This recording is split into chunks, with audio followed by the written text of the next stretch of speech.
কুড়িগ্রামের নাগেশ্বরীতে পণ্যবাহী ট্রাক ও যাত্রীবাহী মাইক্রোবাসের মধ্যে ভয়াবহ এক সংঘর্ষে শিশুসহ ৩ জন প্রাণ হারিয়েছেন। গতকাল মঙ্গলবার রাত 12:15টার দিকে উপজেলার বাঁশেরতল এলাকায় এই মর্মান্তিক দুর্ঘটনাটি ঘটে। এতে আহত হয়েছেন আরও অন্তত 11 জন, যাদের মধ্যে কয়েকজনের অবস্থা আশঙ্কাজনক। নিহত ও আহতরা সবাই রংপুরে চিকিৎসক দেখিয়ে মাইক্রোবাস যোগে নিজ বাড়িতে ফিরছিলেন।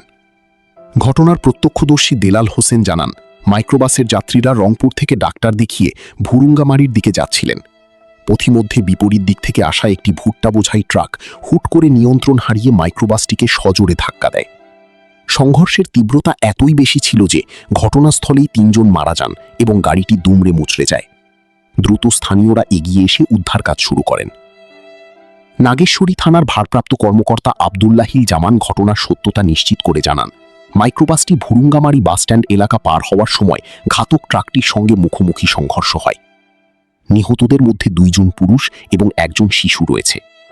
এছাড়া আহতদের মধ্যে 4 জন নারী ও 1 জন শিশু রয়েছেন, যাদেরকে দ্রুত উদ্ধার করে স্থানীয় হাসপাতালে ভর্তি করা হয়েছে।